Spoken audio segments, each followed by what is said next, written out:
मतदारांचा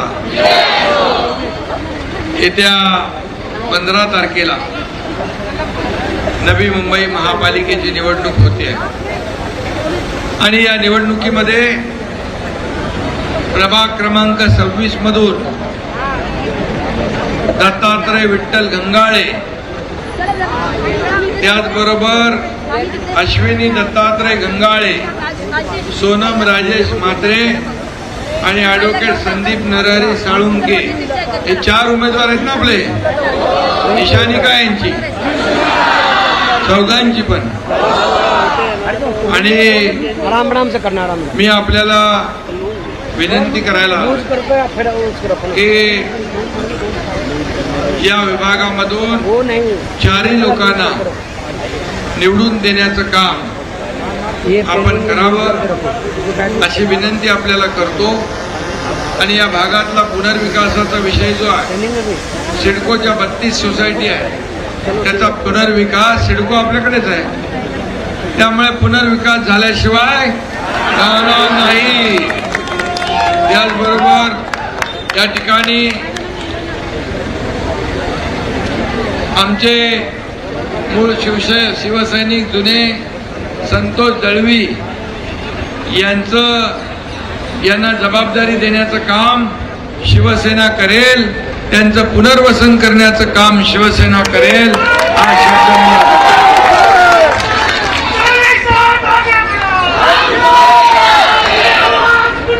आणि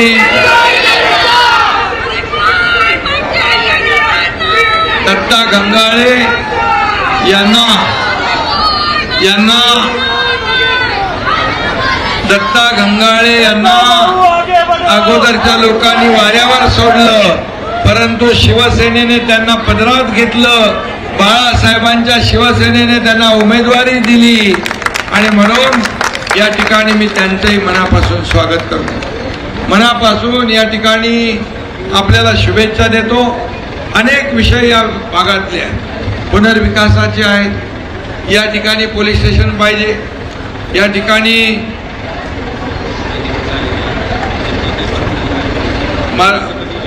मारवाडी समाजाचे लोक, गुजराती समाजाचे लोक आले तिथे, त्यांचा दरोड्या संदर्भात चौकशी सुरू आहे. चोर पकडले आहे पण मुद्देमाल मिळाला नाही. आता मी पोलिसांना सांगतो, त्यांचा मुद्देमाल त्यांना परत द्यायलाच पाहिजे ना. पोलीस आपल्याकडे ठेवणार नाही, ते देतील बरोबर. आणि म्हणून त्या बाबतीमध्ये काळजी करू नका. इथे सर्व समाज एकत्र राहतो, सगळे लोक एकत्र आहे. आणि म्हणून या भागाचा कायापालट करायचा असेल, दत्ताजी परिवर्तन घडवायचं आहे, बदल घडवायचा आहे, विकास करायचा आहे, मग धनुष्यबाणाशिवाय पर्याय नाही. एकनाथ शिंदे दिलेला शब्द पाळतो ना. लाडक्या बहिणी माझ्या मोठ्या प्रमाणावर आहेत. ही लाडकी बहीण योजना मुख्यमंत्री असताना मी सुरू केली. अनेक लोकांनी खोडा घातला, अनेक लोक कोर्टात गेले, तिकडे पण कोर्टात गेले बंद पाडायला, पण एकनाथ शिंदे खमक्या भाऊ तिथे बसला होता, त्यांच्यामुळे सगळ्यांना घरी पाठवून दिलं आणि लाडकी बहीण योजना सुरू राहिली. मी आपल्याला एवढंच सांगतो, कोणी माईकाला आला तरी सुद्धा लाडकी बहीण योजना कधीही बंद होणार नाही.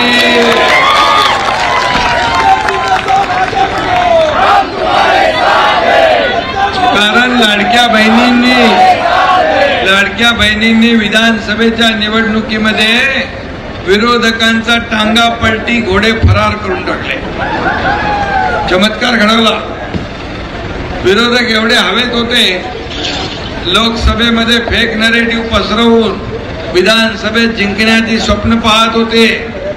परंतु माझ्या लाडक्या बहिणींनी, लाडक्या भावांनी आणि लाडक्या बहिणींनी आपल्या घरच्या लोकांना सांगितले, आता बिलकुल ऐकणार नाही. तुम्ही धनुष्यबाण, माझ्या एकनाथ शिंदे लाडका भाऊ आहे, त्याच्या पाठीच उभं राहायचं मला.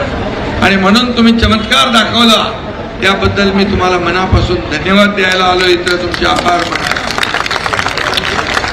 आणि लाडक्या बहिणींना मी एकच सांगतोय, या लाडक्या बहिणींना स्वतःच्या पायावर उभं करायचं, त्यांना लखपती झालेलं आम्हाला बघायचं आहे. त्यासाठी देखील योजना आपली सुरू आहे. त्यासाठी देखील आपण योजना करू. मी जे बोलतो ते करतो, तुम्हाला माहित आहे. जे होणार नाही ते बोलत नाही. आणि म्हणून जसं ग्रामीण भागामध्ये बचत गटांना जो रिव्हॉल्विंग फंड मिळतो तो शहरी भागामध्ये कमी मिळतो ना, तो आपण निर्णय घेतलाय नगर विकास विभागाने तो वाढवून देण्याचा. जे बँकेचं लोन आहे ग्रामीण भागातल्या लोकांना बचत गटाला मिळतं तेवढंच लोन देखील बँकेचं मिळालं पाहिजे. यासाठी देखील आपण नवीन निर्णय घेतोय. म्हणजे शहरी भागातले बचत गट थोडे मागे आहे, ग्रामीण भागातले पुढे आहे. आता शहरी भागात देखील आपल्याला या बचत गटांना ताकद देण्याचं काम या ठिकाणी आपलं शिवसेना करेल, नगर विकास विभाग करेल, हा शब्द आपल्याला देतो.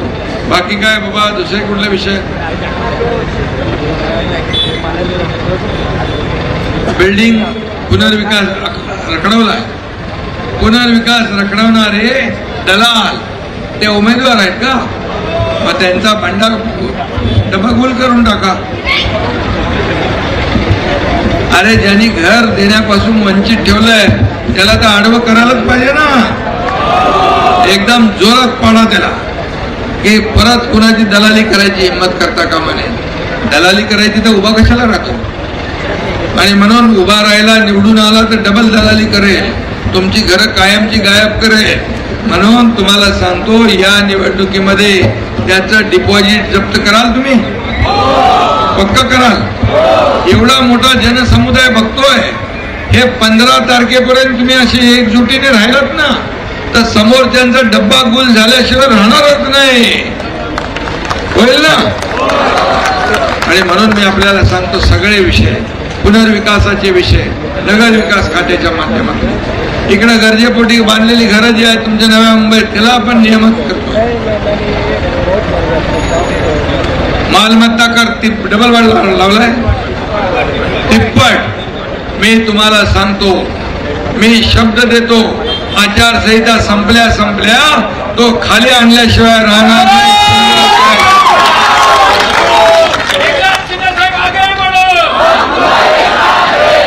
सर्वसामान्य माणसाकडून कुठल्याही प्रकारचा जिजिया कर घेता कामा नये. मी तात्काळ तो निर्णय घेतो आणि आपल्याला न्याय मिळवून देतो. आणि म्हणून ओसीचे सीसीचे पुनर्विकासाचे आशा वर्कर माझ्या आहेत, लाडक्या बहिणी, त्यांचाही प्रश्न आहे. मी मुख्यमंत्री असताना मानधन वाढवलंय. आणखी आपले जे प्रश्न आहेत तेही आपण सोडू आचारसंहिता संपल्यानंतर, हाही शब्द मी आपल्याला देतो. आणि म्हणून मला फक्त तुम्ही एकच शब्द द्या, मी तुमचे सगळे प्रश्न सोडवणार. कारण सोडवण्यासारखेच प्रश्न आहेत. या नव्या मुंबईत कंडोनियमची घरे इकडे नाही आहे पण तिकडे आहे. त्या कंडोनियमच्या घरांना कधी सोयी सुविधा नव्हत्या. मी सुरू केल्या इतिहासात पहिल्यांदा कंडोनियमच्या घरांना सोयी सुविधा देण्याचा निर्णय घेतला. 430 कोटी रुपये आपण त्यासाठी तरतूद केले. गोरगरीब लोक राहतात त्या. आणि म्हणून हे जे काही आपल्याला मी सांगायला आलोय ते सगळी कामं होणारी आहेत. पण तुम्ही मला एक शब्द द्या, 15 तारखेला सगळेच जण धनुष्यबाणासमोरचं बटन दाबणार. सगळ्यांनी मला हात वर करून सांगा, पूर्णपणे धनुष्यबाणासमोरचं बटन दाबून या ठिकाणी आपल्याला परिवर्तन घडवायचं आहे ना. भगवा घडवा. ती ताई जरा रडते का?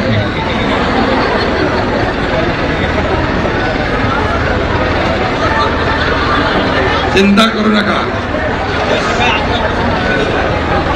आणि आपल्याला मी सांगतो या निवडणुकीमध्ये ही निवडणूक फक्त मतदान करण्यापुरती नाही आहे. ही निवडणूक नव्या मुंबईचा फैसला करणारी निवडणूक आहे, भविष्याचा फैसला करणारी. आणि म्हणून जागरूकपणे आपण मतदान करा. कोणी काही सांगू दे, पण तुम्हाला मी सांगतो तुम्हाला बदल घडवायचा, परिवर्तन घडवायचं. नवी मुंबई जशी बाहेरून दिसते तशी आतमध्ये नाही आहे. आणि म्हणून ज्या सोयी सुविधा नाहीत त्या सोयी सुविधा देण्याचं काम आहे एकनाथ शिंदे आणि शिवसेना केल्याशिवाय राहणार नाही. आणि चांगले सगळे उमेदवार आहेत, सगळे लोक काम करणारे आहेत. आता आमचा संतोष पण आला कामाला. सगळे लोक काम करतील आणि हे पॅनल मजबूतीने आपण निवडून आणा. 15 तारखेला विकासाचा भगवा फडकवा. शिवसेनेचा भगवा फडकवा, हिंदुहृदय सम्राट बाळासाहेबांचा भगवा फडकवा आणि तुमच्या सर्वांचा भगवा फडकवा आणि 16 तारखेला विजयाचे फटाके फोडा. जय हिंद, जय महाराष्ट्र. धन्यवाद सर.